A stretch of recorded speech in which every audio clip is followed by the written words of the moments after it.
greatest fighters in MMA history. Before I start this, I need to clarify, this is not the most impactful fighters of all time. This is not your favorite old heads that you watched as a toddler of all time. This is not a list where I'm going to be nice to the old heads. No, there are going to be a lot of old heads that you think maybe should be here, but they're not, because this is the greatest fighters of all time list. Skill, resume, level of competition, dominance. These things matter. Eras matter. The new era is better than the old. These new guys are more skilled, they're more talented, they're more athletic. All of that. They are better in every way than the old heads. The only way you can argue the old heads are better, they have more heart. Okay? Most old heads would still get whipped by the modern comp. Most old head champs, even certain old head GOAT champs, wouldn't beat a single fighter in the top 5. There's an exception or two. But let's get on to the GOAT list. Number 15. The greatest heavyweight fighter of all time, Stipe Miocic. He has a record of 20-5, 14-5 in the UFC. He's got 2 wins over Daniel Cormier. He knocked out Daniel Cormier. He schooled Francis Ngannou in that first fight. Knocked out JDS. Knocked out Fabricio Werdum in one of the most technical, I'd say the most technical KO in heavyweight history. The way he did that, step off that angle and threw that overhand. He threw that fucking overhand, flicked it down like he's fucking prime Roy Jones Jr. out here, dude. And it was just beautiful. The most technical heavyweight KO of all time. He's got that feat. He beat Uberim. He beat prime Andre Arlovsky and Roy Nelson, who was good back in the day, and his only losses in his prime are JDS, and he got that one back. And DC, who I poked TKO'd him, and he got that one back 2 times over. Right? Losses outside the prime generally don't matter that much. Right? Like the second Francis fight where his chin was cooked doesn't matter. This guy, Stipe Miocic, is the most well-rounded heavyweight of all time, the most skilled, technical, and the smartest heavyweight of all time. Show his intelligence and his fight IQ and his craftiness. Look at the DC fights and look at the Fabricio Werdum fight. This guy is, maybe the king of crafty vets. This guy is an ultimate craftsman. If you don't know what a crafty vet is, you haven't watched enough Lucas Tracy. So I'm not going to explain it to you. He is a crafty craftsman. He's the craftiest craftsman that has ever crafted in the UFC. Right? He's got wrestling. He's got the striking, the grappling, the wrestling. He's got it all, man. He's got it all as a heavyweight. And he keeps it simple and technical, but he's got tricks up his sleeve. And he does a lot of things a lot of heavyweights don't do and don't think about, or did. Love Stipe Miocic, one of the greats. Greatest heavyweight of all time, no debate. And don't you dare start going off about old man Fedor getting knocked out by middleweight Dan Henderson. Daniel Cormier. 23-3. He is 11-3. Arguably 11-4 in the UFC. Why do I say arguably 11-4? John Jones. Loss is, right? Lost John Jones first time. Kind of got schooled. And second time, got KO'd. We got overturned in no contest because steroids. But the thing is, if you're going to count John Jones at all, that he was on steroids, so just count all of his wins. Even if, he tested positive then, so you can't count that. Why not? you don't think he was on steroids for the other fight, because he certainly was. He certainly was on steroids for 99.9% of his title reign. Or not 100%. I'll say John Jones was on steroids for his entire title reign, except maybe the Shogun fight. And what else? So yeah, I mean, if you're gonna count the steroid cheat, you count the steroid cheat in his entirety. At least be fair about it when you're counting in the cheating bitch. Good wins. It's gotta be Stipe Miocic. Kind of an eye poke TKO. I'm not gonna lie, but hey, not a full on eye poke TKO. That's a little cope. But he did TKO Stipe Miocic in round 1. That is his best win. Choked out Anthony Rumble Johnson twice. Won a war with Alexander Gustafsson. Proving he can win battles of attrition, and he's got Volkan Oezdemir. He's got school Dan Henderson. Ragdoll Dan Henderson. Beat the shit out of Oezdemir, by the way. In that crucifix position, insane. Got a win over an Anderson Silva right after. Basically right after he came back of. After the Weidman fights. After the leg break, yeah. This is DC or Silva's first fight after the leg break. Or second fight after the leg break, maybe. Was DC. It might have been Nick Diaz before that, but either way, fought DC. And DC beat a good version of Silva. He did. That is a really solid win for DC to have. He beat big. Speaking of Silva, he beat Bigfoot Silva. All right, he beat Roy Nelson, Frank Mir, and Josh Barnett. And his losses, Stipe, who's a heavyweight. DC is a light heavyweight. He lost to Stipe, who's a heavyweight, and he lost to John Jones, one of the GOATs, top 5 GOAT, no doubt. Right? And let's not forget, what he did in Strikeforce. Right? He won the Strikeforce Grand Prix. That shit was impressive. And he's got a lot of quantity of quality right here. Very good fighter, DC is. That is why he is on this list. Number 13, Kamaru Usman. Man, we're going to be seeing a few steroid cheats on this list. Not many. No, there's only like 2 or 3. But back to Usman is definitely one of them, with his corrupt pharmacist of a father. If you know, you know. 21-4, 16-3 in the UFC. It's got to be Tyron Woodley. Prime Tyron Woodley, and he ran through him. He bulldozed a prime Tyron Woodley. It was insane. Very impressive performance. He broke Kobe Covington's fucking jaw. And TK, he broke Kobe Covington's fucking jaw, right? He beat the shit out of him. I broke your face.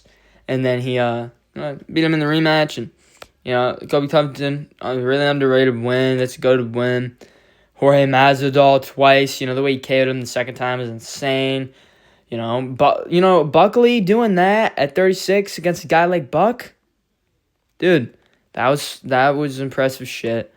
Very dominant win. Gilbert Burns. Let's not forget that fight.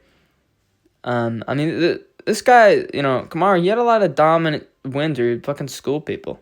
Man, people forget he's more dominant than people give him credit for. Damian Maia, Rafael dos Anjos, and rookie Sean Strickland, and Tadpole Leon Edwards. Rookie Sean Strickland and a rookie Leon Edwards. He beat both those guys in their rookie days.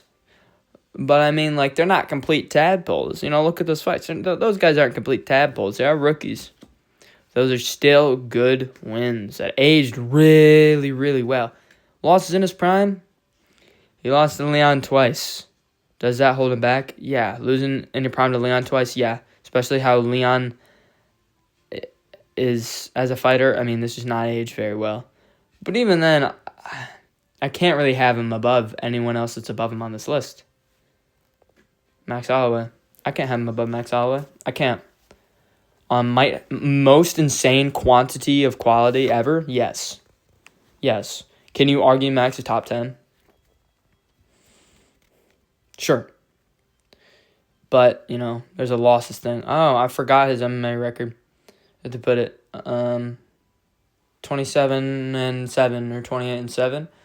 And then I think 15-7 in the UFC. 16-7. Something like that.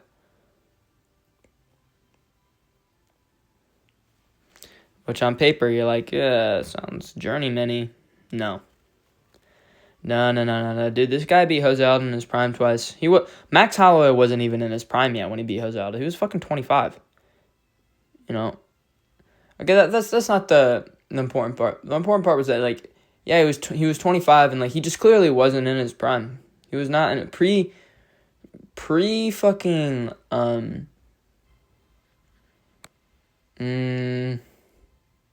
pre-Volk 1 fight is not prime Max. I'm serious. When he moved back down to featherweight after the Poirier fight. No, actually, no. Fuck that. Prime Holloway, like prime Holloway, the leveled up prime Holloway, Cater fight. That is when you get, like, that's prime Holloway. Between that Holloway and current Holloway is prime skilled Holloway. Right? But he beat Jose Aldo when he wasn't even in his first prime. Max kind of had he's in his second prime, I guess, which is fucking weird to say. Dustin Poirier had a similar thing. It wasn't even really in his first prime when he beat Jose Aldo. Watching those fights back, it's like, wow, Jose Aldo lost to this version of Max? Jeez. Fucking crazy. Twice by TKO, by the way. Got fucked up. Insane that Max was able to do that when he wasn't even in his fucking prime. Justin Gaethje, beating the shit out of Justin Gaethje like that, and knocking him out like that, one of the greatest KOs in UFC history. Schooling Poirier for 5 rounds. Okay, Poirier's a little old and definitely looked like it was a little old. He made a good, proper, right decision when deciding to retire. But still, it is still impressive shit, man. And, knocking out Korean Zombie was, that was brutal. Dude, people underrate Max's power. Just because he uses output, that doesn't mean he doesn't have power. When he wants to have power, he'll use it. But, he will perform like the Cater fight where he will just fuck you up with output. He's got to win over Yair. Got to win over Arnold Allen. Got to win over over Frankie fucking Edgar, dude. An amazing win that he had in his title run. Oh, yeah. People forget about his title run. 4 title defenses, by the way. 4 title defenses. Cubs, he's got Cub Swanson. He's got Brian Ortega. He's got a prime Anthony Pettis. All these guys that he's beaten outside of Korean Zombie and arguably DP are in their primes. But by the way, right? Prime Anthony Pettis, prime Jeremy Stevens, Ricardo Lamas. Right, fucked up with Ricardo Lamas. Losses in his prime. Volk 3 times. And Ilya. Losing 4 times in your prime does kind of hold you back, not separating yourself from the rest of your division, because he's the 3rd greatest featherweight of all time. He's not the greatest, he's not the second, he's the 3rd greatest. And he's not on the level of people who are in that top 10. He is beating, he does have all these wins, but Ilya and Volk could definitely beat those guys as well. Max has just been around for a while, and he's racked up a shitload of wins that are amazing. But, you do have to factor in, that he's not on the level of, a top 8 GOATs or whatever, right? That's when you ascend beyond. Right, he's not on that level. He's below the level of Ilya and Volk. Alejandro Pantoja. Man, I'm still pissed off from what happened with The Van fight, I count that as a no contest. He's got no losses in his prime still. I don't fucking care. I'd hope he doesn't come back and just be. I hope he doesn't come back worse, because next year he's gonna be 36, coming off a bad arm injury. I don't know what happened. If it dislocated, if it's broke, looked like it snapped in half. I know he's number 11 all time, 30-5. I'm not counting the fucking Joshua Van, so don't you dare correct me and say 30-6. Actually, no, fuck off. That was a no contest. The fact that Van celebrated is disgusting. It is disgusting. Oh, heat of the moment and all this stuff. You have to understand. No, I do understand. I just disagree. I understand and I still disagree. Because I don't think I'd do the same thing. 14-3 in the UFC. It's got to be I count tough. I count winning on the Ultimate Fighter in Pantoja's case, because when he was still on the Ultimate Fighter, it was 3 5-minute rounds. Just like a pro fight. Same rules. Same shit. Right? So his wins over Kai Kara-France and Brandon Moreno in tough, that you can count those.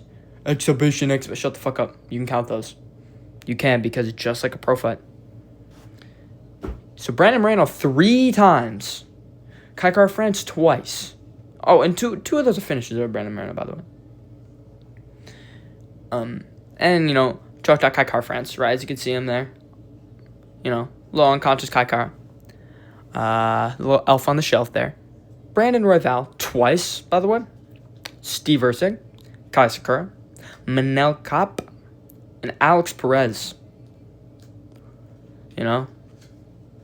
This guy, very stacked flyweight resume. Very, very stacked. Best grappler in flyweight history. Incredibly well-rounded. This guy is kind of the king of mixing up martial arts. Go from this martial art to that martial art to this one. And he showed that in the Kai Kara-France fight. Is the Kai Kara-France win his best win? No, it's Brandon Moreno. But is the Kai Kara-France win in the rematch his most impressive win? Yes, that is the most impressive win of his. Number 10. Habib the Eagle Nurmagomedov. 28-1 in the UFC. 12-1 in the UFC, 28-1 in MMA. I'm not going to say 29-0. I'm not going to pretend to be a sheep and pretend he didn't lose to T-Bow. He did. But it wasn't in his prime, so it's not losses in his prime, but I'm counting that he lost to T-Bow. Sorry, man. Conor, he beat, man. He beat Conor, but the thing is, was it prime Conor? You have to be honest with yourself. After he came back from the Mayweather fight, no, his mindset's completely different. That's not the same Conor that fought Alvarez. It isn't. It fucking isn't. Maybe not night and day, but it's not the same guy. It's not the same fighter. Guy's not in his prime. Not in the same mindset. He beat a drunken Conor McGregor, close to prime drunken Conor McGregor. I say drunken because he was in his days of, when he was becoming an alcoholic. A bit. And then, Dustin Poirier, I think that's Habib's best win. Oh, you think Dustin Poirier's better fighter all time than Conor McGregor? He didn't even get a belt. Don't care. I don't fucking care. He's got a better resume. But Conor even has wins over, Max, and, he even beat Dustin. He beat a rookie Dustin, and he beat a tadpole 22-year-old Max. Beat shit versions of both of them. Anyways, Dustin Poirier. No, Habib's got a great first prime. You got to win over Dustin Poirier from Dustin Poirier's first prime. Right? I'm using the first and second prime rather than, saying it all in one, because the second prime is better than the first. But the first prime, I'm saying it's first prime because I'm not going to say they're not in their prime. But the second prime is, where they've stepped up. They've stepped up in their prime, and it's worth recognizing that it's a second prime because of the differences made. In my opinion, some people may have different criteria for it. Even my criteria for it changes, so it's not super consistent, but I'll explain it when it comes up. Justin Gaethje, fucking submitted him, and RDA, Quintet, Barboza, Michael Johnson. These are great ones, man. These guys are all in their fucking prime, man. He beat RDA, even before RDA became a champ. This guy's the most dominant fighter in UFC history. There's literally no debate. This guy dominated literally fucking everyone outside of T-Bow. Right? Smash. That's his style. Smash. Every fight, dominant. Now, where there... And people are like, oh, what about the grapplers he faced? Dustin Poirier's grappling is so fucking underrated just because he lost to the 3 greatest grapplers in lightweight history. RDA is a grappler. Iaquinta, grappler. Right? Are we really going to pretend like Connor's just a shit grappler? No, he's fucking not. He wasn't. Like, where did that dumb notion come from? Oh, because Khabib dominated him? Yeah, that's because Khabib's fucking goated. But, unfortunately, there wasn't a Charles there for him. There wasn't a Volk there for him. If you see what I'm getting at. So he's down at number 10. But up at number 10 at the same time. Just kind of hinting at why he's not higher. Definitely overrated by some, underrated by others. Demetrius Johnson, number 9. 25-4, 15-2. This guy beat Prime Henry Cejudo twice. TKO'd Henry Cejudo. And then fucking then he beat him the second time in a close fight. I think it was a robbery. I thought it was close but clear to Demetrius Johnson. It's fucking dumb that they gave it to Cejudo. But okay, but the trip, man, but the trip. I don't care. But I still think he won. Kyoji Horiguchi, aged incredibly, by the way. At the time, Kyoji Horiguchi was a guy who separated himself from the competition, just like DJ. So, it was a very anticipated matchup at the time. And they had an amazing fight. And Demetrius won, of course, because he's goated. And he finished him because he's goated. And Adriano Moraes was able to beat DJ. And DJ was able to come back, not in his prime at all, fucking 36 years old. Mostly focusing on being a dad than he is a fighter. And then he fucking KOs Moraes. He's like, okay, I'm going to KO you the same way you KO me, only 10 times better, and have arguably the most technical KO in UFC history. That's what DJ said, right? And then he schooled him for 5 rounds in the trilogy. And then he bounced. He also beat Tim Elliott. That's age amazingly. Don't say, oh, but like Tim Elliott, he got a title shot off winning tough. Was that bullshit? Yeah, it was. But at the same time, is Tim Elliott like? Tim Elliott's a guy who's been like at number 11, floating between number 9 and number 8 and number 11 in the flyweight division for about a decade.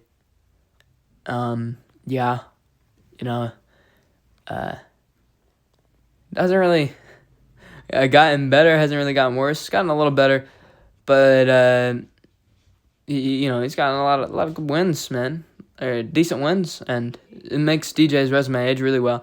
He beat John Dodson twice. He beat the late and great Ian McCall, man. Ian McCall. People do forget Joseph Benavidez. Come on, the Ray Borg finish. I mean, Ray Borg himself. It's like, you beat Ray Borg. The way he finished him, though. Come on, man. Ali Bugatinov. Who was doing that to Ali Bugatinov, man? Who's fucking up Ali Bugatinov like that? Kyoji Horiguchi is that's who. And that's a guy who Demetrius Johnson also beat. So his wins complement his other wins. Amazing. And 0 losses in his fucking prime, by the way. 11 title defenses. You can argue this guy's higher. Like, dude, once you get in the top 10, this shit's fucking hard, man. Not even gonna lie. I'm sorry, I had to. I had to.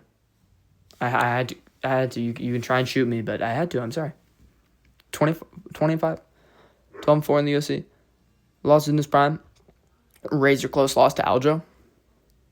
And Merab when he was one-armed. The Aljo fight could have gone either way, and he had one arm in the Merab fight, and he didn't look himself. Go watch the Corey fight. Go even watch the Aljo rematch, and then watch the Merab fight.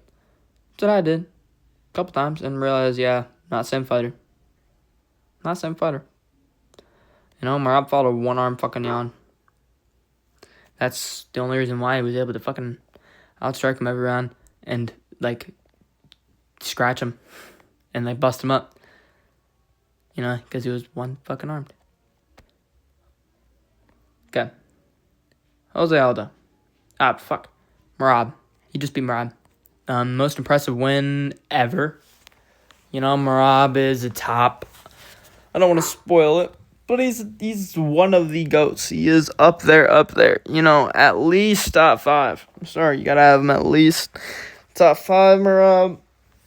He's to go to the division, and doing that to him in his prime when he's on a title run, he's about to, he's attempting a 4th title defense at bantamweight. Insane shit. Absolutely insane shit. And Peter schools him for 5 rounds. Peter Yan's fighter of the year, and he's one of the greatest fighters of all time. He's the most skilled, he is the most technical fighter in UFC history.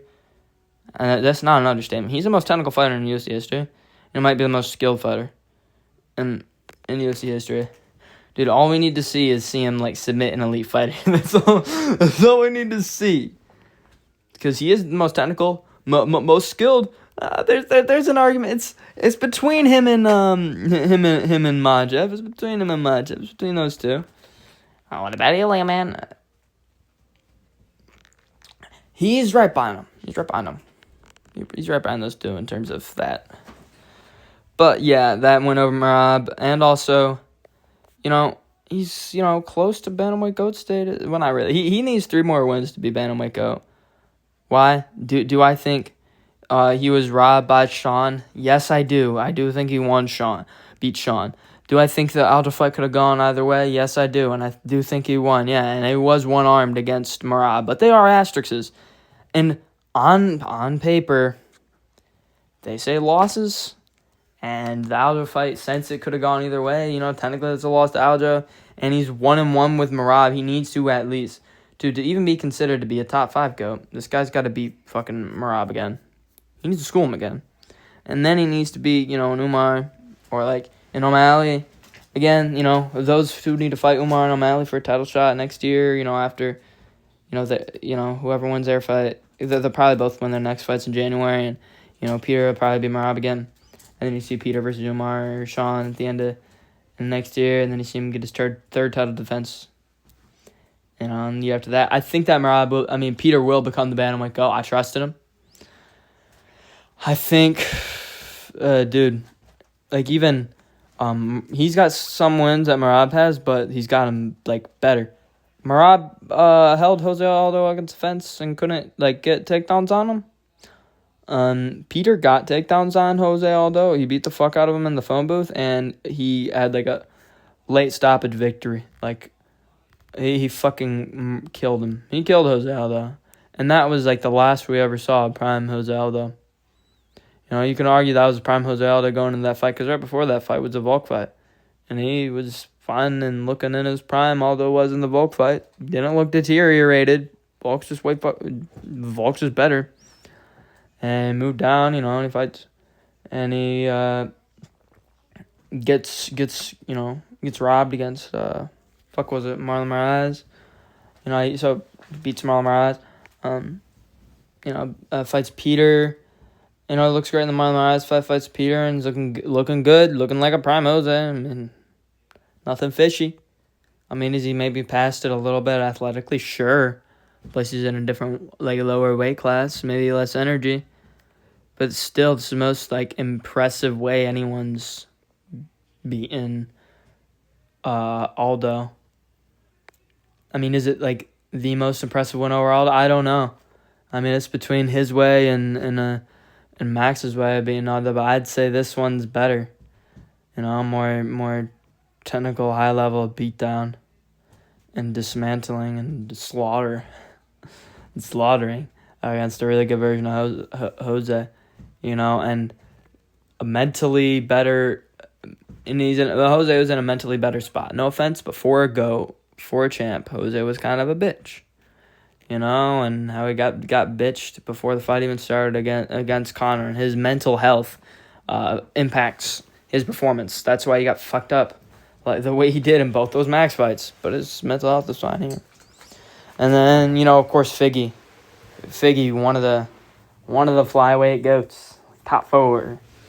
I'm not saying much. There hasn't been too many champs in the UFC, but you get what I mean. I think he's a go-to fighter. Corey Sandhagen, man. Corey Sandhagen. And that's another win Merab has, but he dominated Corey Sandhagen more than, better than Merab did. And he also knocked him down. And and then he beat, Sean O'Malley. I do count that as a win. As I said, I do count that as a win. He beat Sean O'Malley. He beat up on Song Yadong. Beat up on Marcus McGee. And Marcus McGee is clearly an elite fighter. He cleans out. He cleans out most of the bantamweight rankings. Marcus McGee does. Finish Uriah Faber, man. Fucking head kicked him. And beat the shit out of Aljo for 19 minutes. That's just the truth. He beat the shit out of Aljo for 19 minutes. But before he accidentally illegal kneed him because he had the momentum of the knee, because he thought Aljo was coming up. And, instinctively, he threw that knee. He doesn't threw that knee because when you have a rule like can't knee to a ground opponent, when you see him starting to stand up, shit just makes sense that he would have the instinct just to go, oh, he's standing up, boom. Oh, fuck, he didn't. Jimmy Rivera, that's a good one. Come on, John Dodson. Magomedov, man. Magomedov. Is that a weak good win? Yeah, but it's still a good win. Number 7, George St. Pierre, the only old head that stands a chance against anyone now. 26-2, 20-2 in the UFC, dude. Come on. Same amount of title defenses. This guy's beaten Matt Hughes twice. This guy came back after a 4-year fucking layoff, and fucked up and finished Michael Bisping. Beat Carlos Condit, Johnny Hendricks, Nick Diaz, Jake Shields. By the way, Jake Shields beat a prime Tyron Woodley. Josh Koscheck, Dan Hardy, BJ Penn twice. The first time he beat BJ Penn, he was like 22 fucking years old. Thiago Alves, Matt Serra, Sean Shirk. Losses in prime, fucking 0. Right? His losses that he got were when he was a tadpole and he was like 20 years old. Got them both back. Right? Only old head that stands a chance now. Like, he'd be a top 5 fighter now. Like, in today's division. Like, George St. Pierre is that fucking good. And, like in the Bisping fight, you could even see, like, oh, yeah, he's on a different level than Bisping. Like, dude, imagine if you got to see George St. Pierre versus Robert Whittaker. Oh, my gosh, it would have been fucking badass. Or Yoel. Or an incredibly skilled. When someone talks about a well-rounded fighter, or incredibly high-skilled, well-rounded fighter that can do it all, a lot of people are like, oh, he's the George St. Pierre of this era. Right? He's just, he was an incredibly well-rounded, incredibly high-level grappling, he's the old head crafty vet. He's the old head crafty vet. The fucking lead Superman punch jabs into the low kicks and doing all this crafty shit. And just really nice, high-level stuff, generational fighter. George St. Pierre. Number 6, speaking of generational fighters, this guy's a generational talent, most talented MMA fighter I've ever seen. Maybe the best fighter I've ever seen in the octagon. I don't know. 17-0, 9-0 in the UFC, no losses at all. Prime Max Holloway knocked him the fuck out. Knocked Volk the fuck out, knocked Charles the fuck out. In that age, fine. Beat the living breaks off of poor Emmett. Beat the living crap out of him everywhere. Bloodied up Bryce Mitchell and subbed his ass, choked him out. Beat Yusuf Zalal at his aged amazingly. And beat Damon Jackson. That is a good win, man. He did beat Damon Jackson. This guy's got the best KOs. Yeah, best KOs, most impressively won KOs, I'd say. With the Max Holloway and the Volk and Olives. And, you can say, Volk slightly passed it. Charles slightly passed it, but the thing is slightly. Volk just beat fucking Diego Lopez. Charles just beat Mateus Cameron. And this guy still got it. Ilya just so skilled everywhere. So high level, so vicious, so good at imposing his will. This He's got insane power and insane precision. This guy is so precise. He's a technical marauder, dude. He created a new term. I created a whole new fucking term for Ilya. This guy is a technical marauder. He marauds, but he's technical about it. He's a technical marauder, man. He does things marauders do. He's got good defense.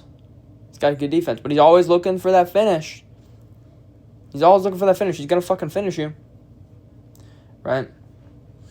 So, imagine, a higher output Peter Yan with more of a submission threat. I'd say.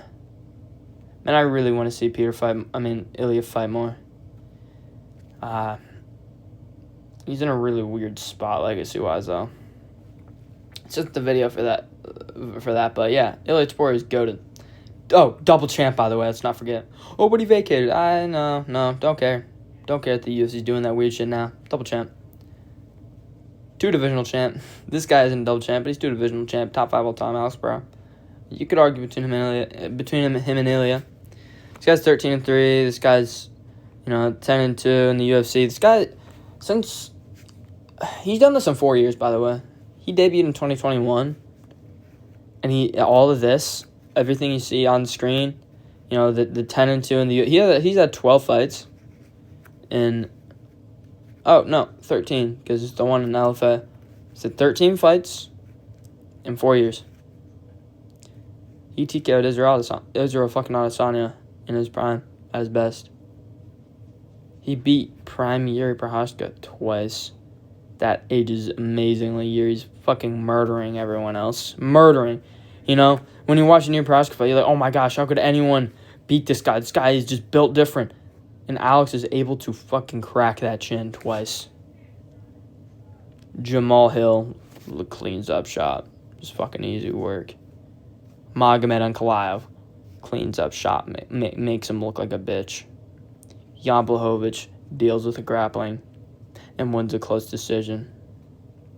He shows that he's able to defend the grappling. He shows that he's arguably the greatest striker the UFC's ever seen. Between him and Ilya, of course Ilya's more skilled because he's lighter weight class. But in terms of feats as a striker, you know what I mean, beating strikers and stuff. Still even then. Either way, arguably the greatest striker of all time. Beat Khalil Roundtree, man. Incredible display of high fight IQ and gassing him out and then fucking going off and on 3-4, and then Merck and Sean Strickland, only losses in his prime. Izzy 1-1 with Izzy. He was fucking dehydrated as fuck. And should not an excuse, but he definitely made the right choice moving on weight classes. But he's 1-1 with Izzy. And then he lost to Ank. He did. You can argue, man, I don't know. Maybe Ilya should be. Ilya's number 5, guys. Ilya number 5. Fuck. I don't know.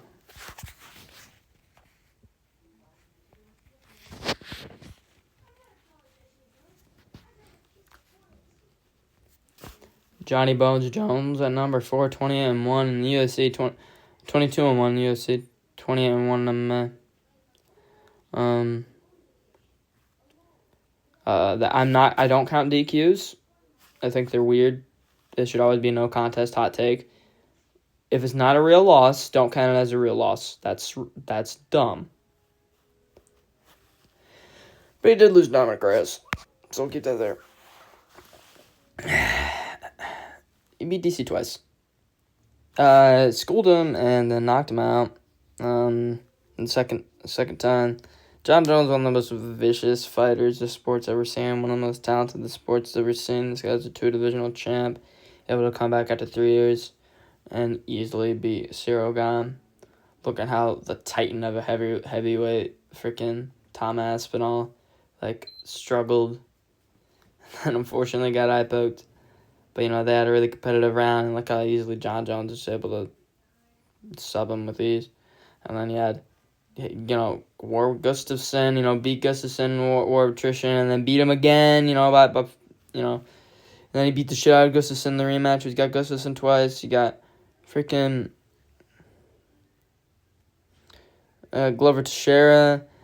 Not a prime Glover yet. It's not the Glover that went on his title run, but it is close to prime Glover, and it was Glover on like a 22 fight win streak. Broke a 22 fight win streak. That shit's insane. Shogun, who not in his prime, but still. I mean, he was 28, so he had to be in his prime. No, not how it works. He just didn't look like he was in his prime. You got to use the eye test. Pride was when he was in his prime. He wasn't in his prime when he was in the UFC. Lyoto Machida choked him the fuck out. Beat up on a kind of washed up Rampage, and beat up on beating Evans, and then Vitor Belfort. This guy dominated the fat welterweights of his time. He needed a large size advantage and to use cheating eye pokes to be a dominant champion. Vitor Belfort, subbed him and easily beat. Short notice, fat looking Chael Sonnen, who's a middleweight. Went to a razor close split decision with Thiago Santos. Very weird. Couldn't finish Anthony Smith, but has a win over Anthony Smith. Has a win over Old Man Stipe. Oh, you can't count that as a good win. Why not? Do you or do you not think that that version of Stipe would still beat Shamil Gaziev? The answer is yes. It's a good win. If someone is top 15 caliber, that's a good win. That version of Stipe would not be losing to fucking Talish and Teixeira. And that's number 15. So he would be number 15. He would be top 15, if not top. No, that version of Stipe would still probably be top 10 caliber. So it's a good win. It still is definitely a good one, and the way he did it, very high level and very, very technical. This guy is very impressive. This dude's got the best spinning back kick fucking ever. And Ryan Blader. Yeah. Very, very good. Very vicious.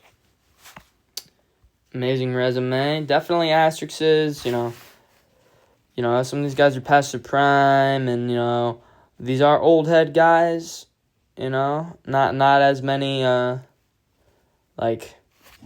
modern era, better modern era fighters. Meanwhile, you've got, Alex Pereira. He's got the fucking modern light heavyweight wins that look real good. But look at the difference in how many people they have. It's because if you're beating old heads, you need it. If you're beating old heads and you still want to be goated, it's got to look like this. That's why it's number 4 all time. Still fucking goated, but I already stated my reasons why it's not higher. Marad Dvalishvili, bantamweight GOAT, 21-4, 14-2 in the UFC. This guy beat Peter Yan, dominated Peter Yan, and Jose Aldo, and Corey Sandhagen. Beat, fucked up Sean O'Malley in the second fight, beat him in the first fight. Had a close fight with Umar Nurmagomedov, beat Henry Cejudo, Marlon Moraes, John Dodson. Only loss in his prime was Peter Yan, who's the second greatest bantamweight fighter of all time. It might be on the track to becoming the greatest bantamweight fighter of all time if he gets a few defenses. The thing is, Marad Dvalishvili. This guy is good everywhere. He outstruck.